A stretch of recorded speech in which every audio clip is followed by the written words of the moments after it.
geração levanta para adorar. Baixamos, cantamos, vencemos, cantamos. Jesus é o Rei de toda a terra. Da tristeza, a alegria da salvação, nossa arma de guerra é a adoração. Guerreiros da última geração.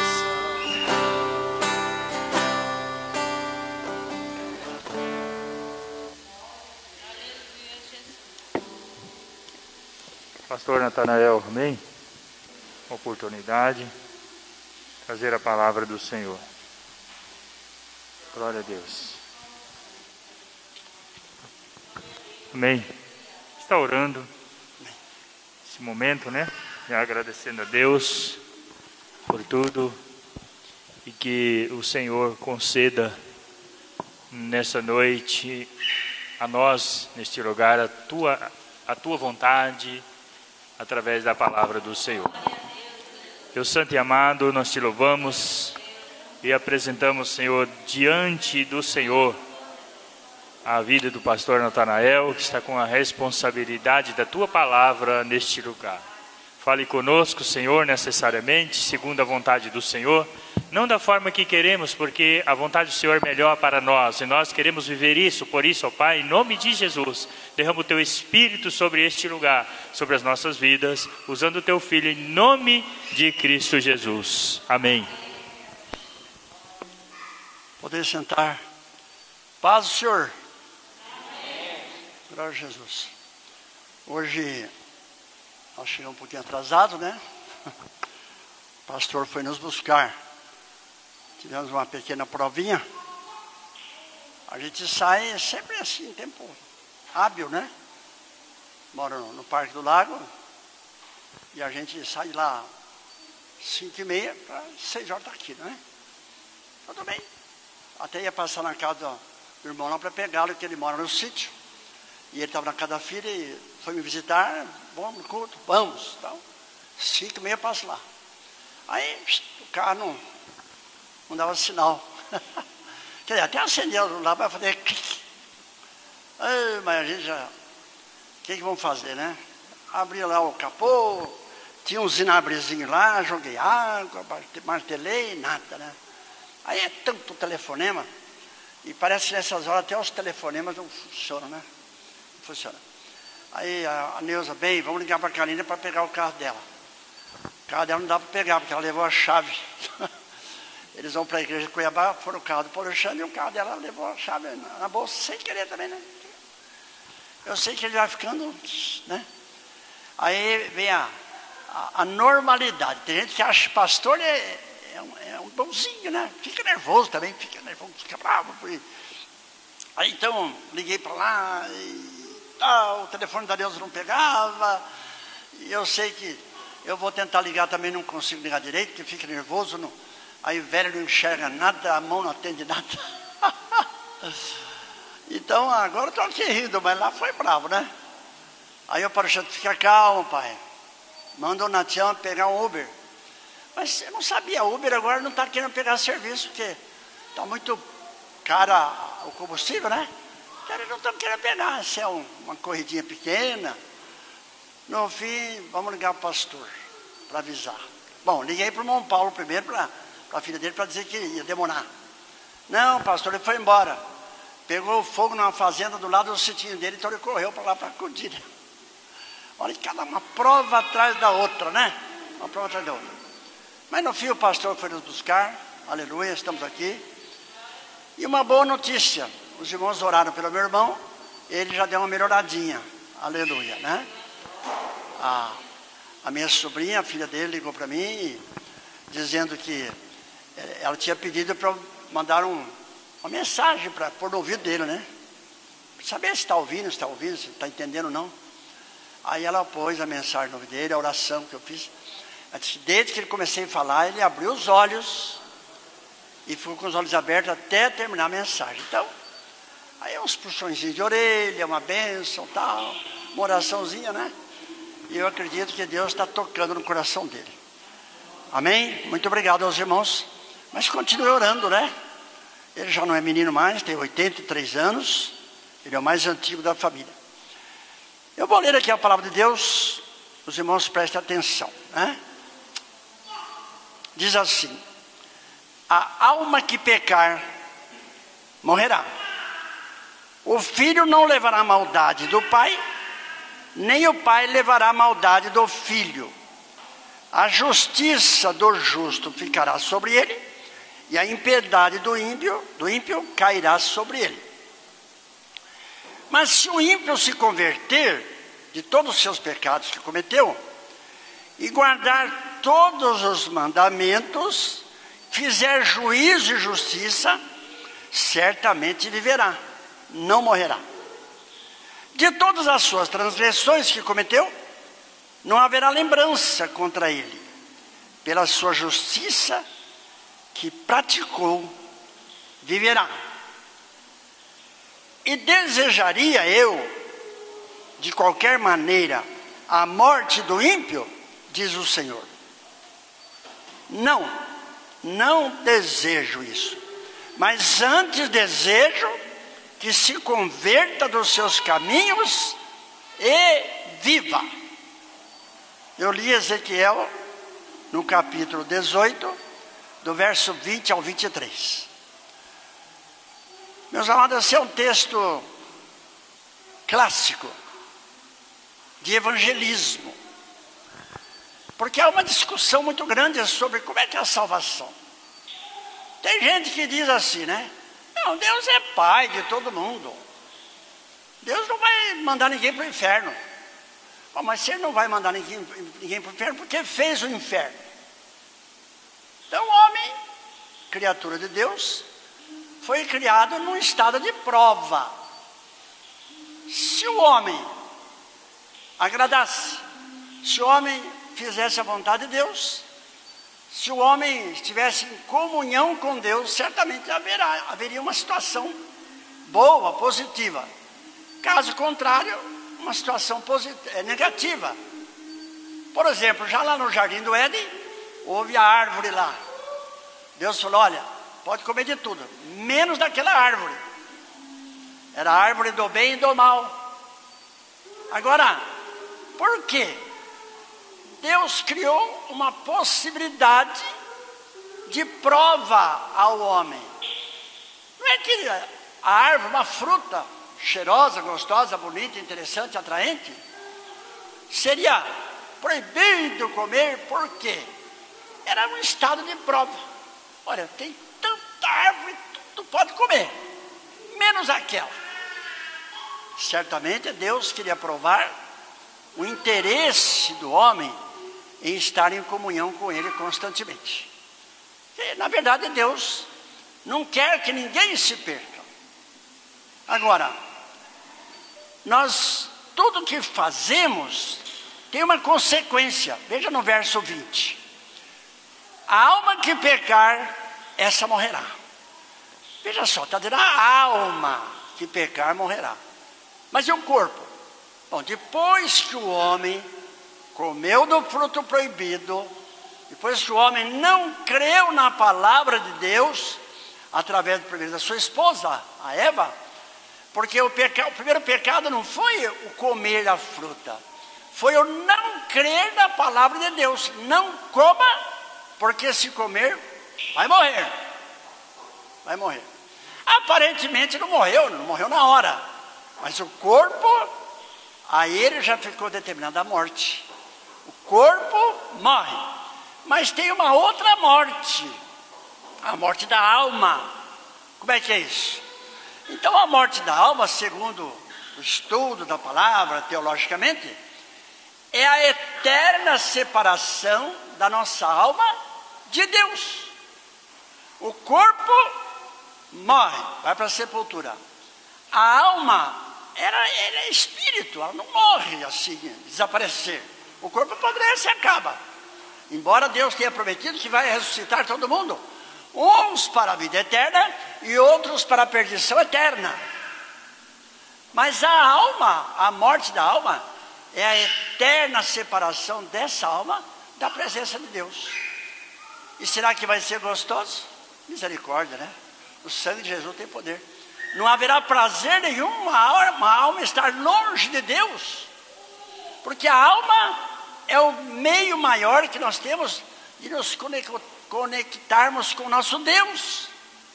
Porque com o corpo, como é que nós vamos pegar em Deus? Como é que nós vamos tocar em Deus, se Deus é Espírito? Mas a alma, ela vai tocar em Deus.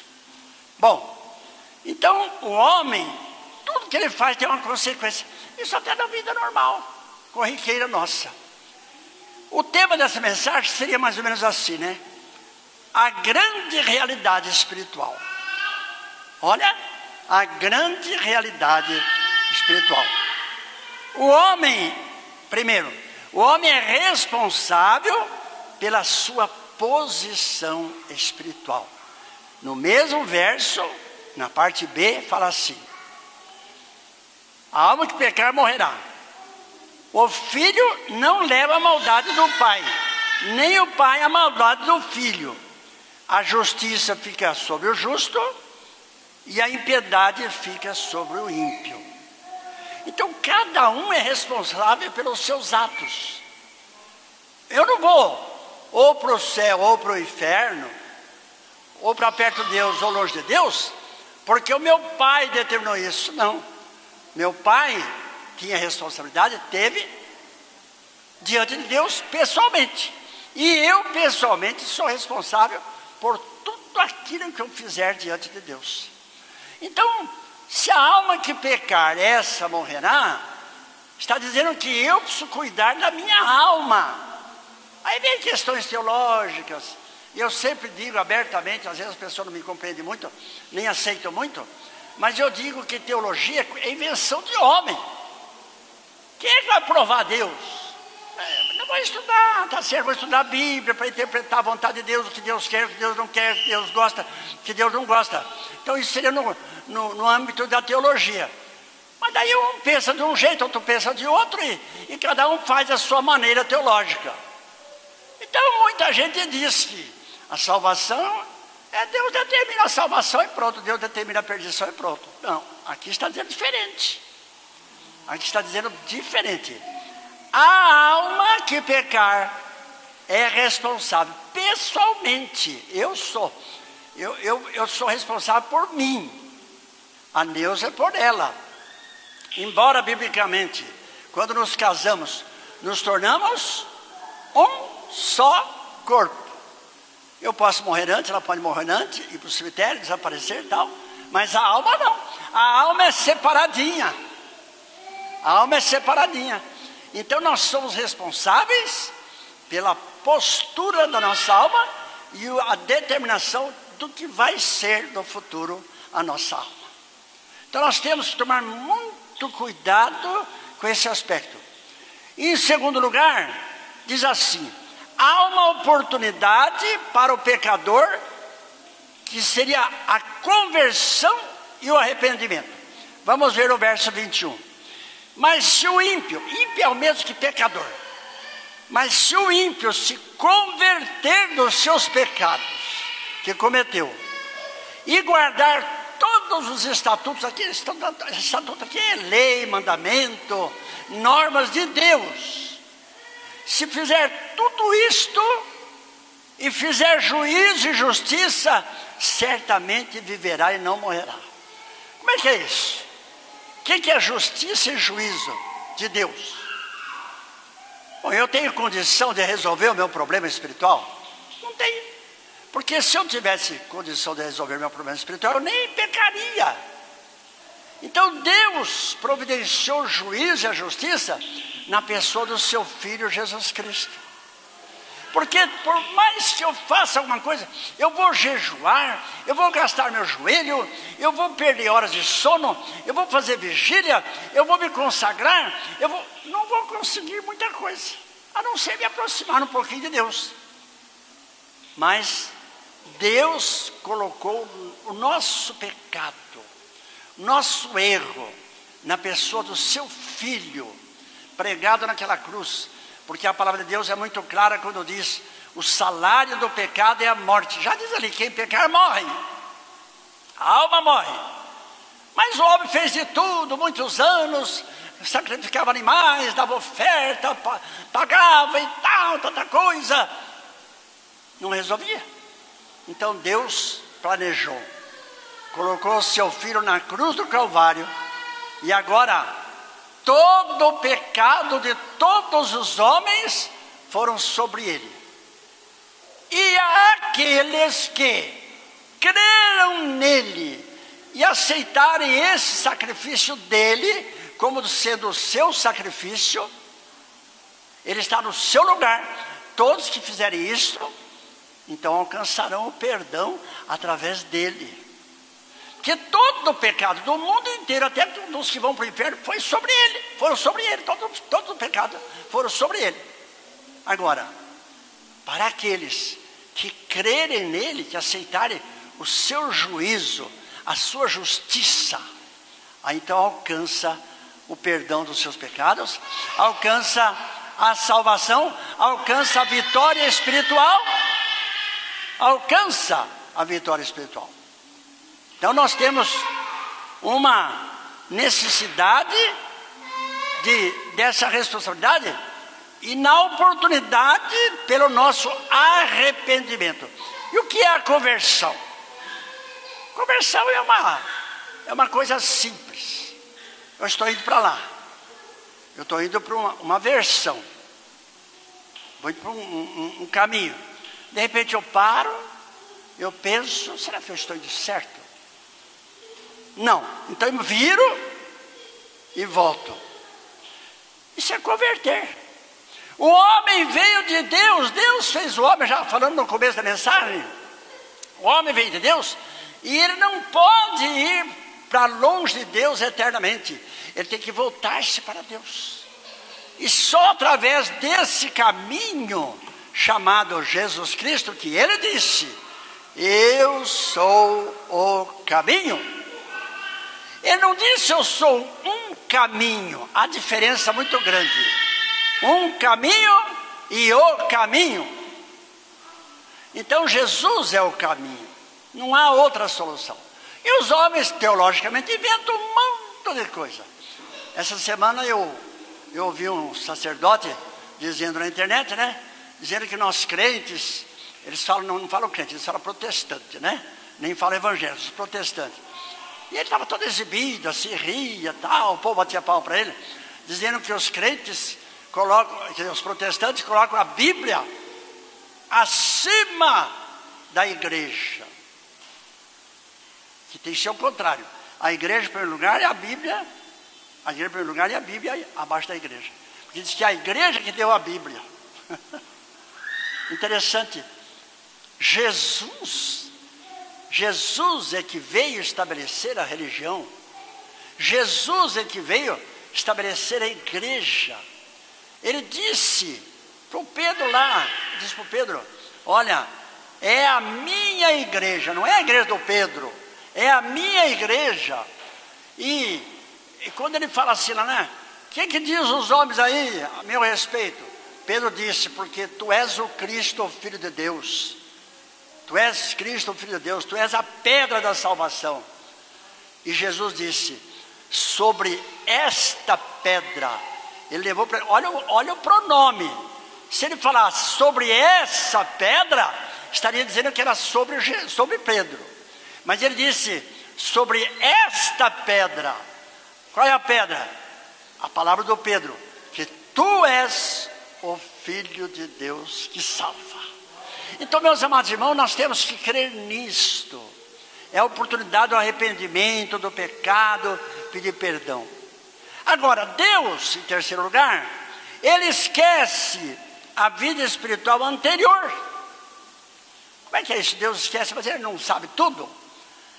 Mas ele é tão poderoso, Ele é todo poderoso, que Ele determina tirar da mente dele o nosso pecado, desde que nós tenhamos feito o seu propósito. Vamos ver o verso 22. Todas as suas transgressões, desculpa, estou com a dicção meio, né? Transgressões, né?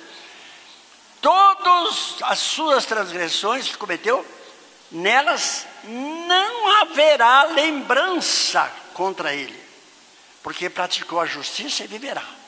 Então Deus, Ele vai apagar da sua mente os nossos pecados. Porque o nosso pecado nos afasta de Deus. Nossos pecados levam-nos distante de Deus. Joga-nos longe de Deus. Mas Deus vai apagar. Quer dizer, Ele sabe tudo eternamente, mas Ele determinou que Ele vai esquecer o nosso pecado. É uma determinação própria dEle para Ele. Quer dizer, Ele não vai fazer mais questão do nosso pecado, porque já foram pagos, já foram cobrados no derramar do sangue do seu Filho Jesus Cristo. Então, meus irmãos, será que é tão difícil entender isso? Eu prego há tantos anos, né? Há mais de 50 anos que eu prego o Evangelho. Será que é tão difícil entender que o perdão está na lavagem dos nossos pecados pelo sangue de Cristo derramado na cruz do Calvário? Que Deus, na sua soberania, Ele apaga da sua memória o nosso pecado. Por quê? Porque Ele não nos vê o pecador como nós somos, mas Jesus está entre Ele e nós. Então no seu Filho, Ele vê o pecador, no seu Filho, lavado e remido pelo sangue do seu Filho, aleluia, purificado. Então, meus irmãos, é uma questão de fé, tão simples, e os homens acham tão difícil, não sei porquê, né? Agora, em último lugar, Deus deseja a vida para todos. Vamos ver o 23? Desejaria eu de qualquer maneira a morte do ímpio, diz o Senhor Jeová. Não desejo antes que se converta dos seus caminhos e viva. Aí é que eu pego o aspecto doutrinário, que eu falo que doutrina é coisa de homem, né? Teologia. Mas eu pego o aspecto doutrinário, porque o grupo diz que Deus vai mandar para o céu quem Ele quer, vai mandar para o inferno quem Ele quer. Mas Ele está dizendo ali que Ele deseja que ninguém vá para o inferno. Não tem nenhum que Ele queira que vá para o inferno. Ele quer que todos vão para o céu. Mas isso não quer dizer que Ele vai levar todos para o céu. Mas o desejo dEle é que todos sejam salvos. Pois foi Ele que criou a todos. Ele criou a todos santos, puros, maravilhosos, brilhantes, espetacularmente maravilhosos diante dEle. Então por que Ele vai... Ele sabe tudo. Ele criou o inferno. Agora vamos consertar um pouco aqui a história, né? Ele criou o inferno na eternidade, lógico. Mas especialmente para o diabo. Porque o diabo já morava... Naquele tempo não era diabo, naquele tempo era um anjo. Biblicamente não há uma expressão isto, mas a teologia diz lá que era um anjo de luz. Então Lúcifer, tal. Então seria tal do Lúcifer. Não sabemos se o nome dele é isso propriamente. Mas na verdade, ele morava lá no céu com Deus. Ele era o chefe da música, da beleza, da arte lá do céu. Mas ele pessoalmente decidiu ensoberbecer a sua alma e achar que ele podia ser igual a Deus, ou quem sabe até melhor que Deus.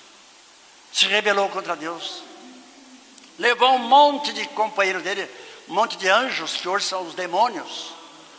Então, meus amados irmãos, Deus sabe que o lugar que esses elementos serão lançados, que é o inferno, é um lugar horrível, como diz São Mateus, aonde o bicho não morre. O que é o bicho não morre? É uma linguagem lembrando a carniça. A carniça tem os bigatos comendo. Enquanto o bicho, começa, não precisa nem ser morto. Pega um bicho de pé e não cuida, vai dar uma bicheira. Tem coisa mais horrível. Eu trabalhei em farmácia, a gente curava muita criança de bicho, né? E tinha uns que vinham com a bicheira lá, né? A criança berrava de dor, gritava e queria que arrancasse o pé logo. Não. Agora já imaginou? Aonde o bicho não morre, aonde o fogo nunca se apaga. Não você apaga o fogo, queimando, queimando, queimando. Onde o ranger do dente nunca para. É horrível o ranger do dente, né? Até de quem não está rangendo, mas escuta o outro, vai sentir mal. Agora Deus vai querer isso para os seus, para a sua criatura? Não. Ele quer que todos sejam salvos. E como diz Tito, né? Capítulo 2, 11, fala abertamente que Jesus veio para salvar a todos. Mas aos que crerem. Agora, crerem não é só dizer assim, não, eu sei que Jesus é bom, Jesus existe, Deus é bom e tal, né? Tal. Não é isso. É uma intimidade espiritual da alma com esse Jesus Salvador, aleluia. É a minha alma se apegar à alma de Jesus. O meu espírito se apegar ao Espírito de Jesus. Isso é que é crer. Isso é que é crer. E a hora que a gente crê, a gente sente a mudança. Muita gente fica, não, eu vou parar de fazer isso primeiro, vou parar de fazer aquilo primeiro, não adianta nada, você não vai parar nunca. Entregue-se. Agora você fala assim, mas aqui todo mundo já crê, todo mundo já é salvo. Bom, eu quero crer que sejam. Mas só Deus sabe quem são salvos aqui dentro. Eu sei de mim. O pastor certamente sabe dele. A irmã Vanessa sabe dela. E você já sabe? Você já teve esse encontro com Deus? Você já teve essa maravilhosa aproximação de Deus? Você já permitiu que a empatia de Jesus se aplicasse na sua vida? O que é empatia?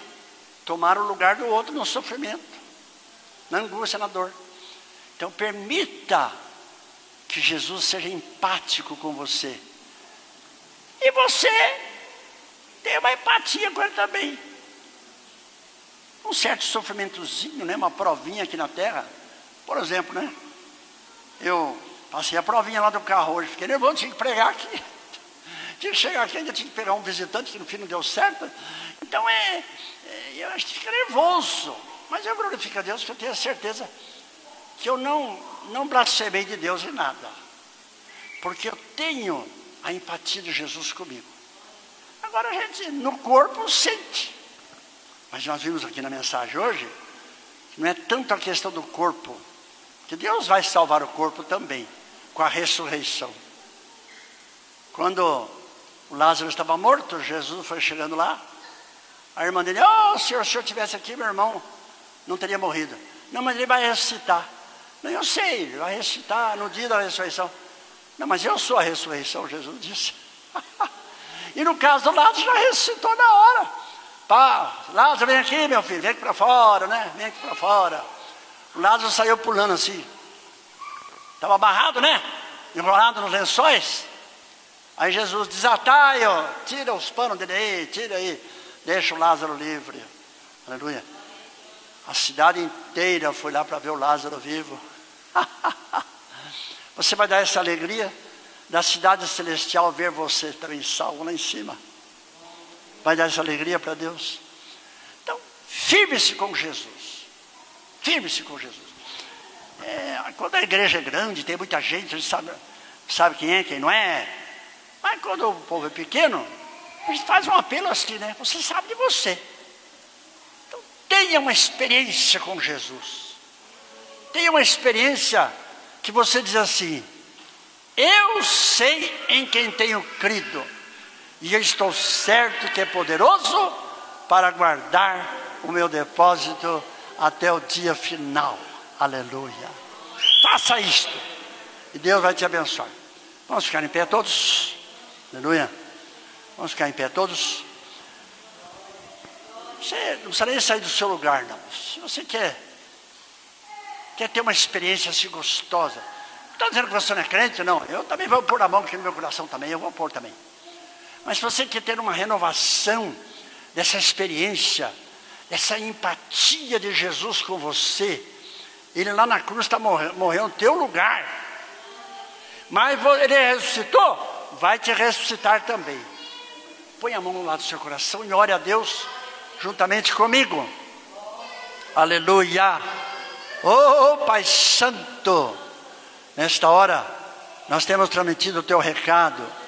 Oh Deus, eu louvo ao Senhor porque eu fiquei nervoso, preocupado lá com a situação do carro. Fiquei até achando que ia ter dificuldade para pregar. Mas o Senhor me abençoe que eu preguei naturalmente, normalmente. Aleluia. Louvado seja o teu nome, Senhor.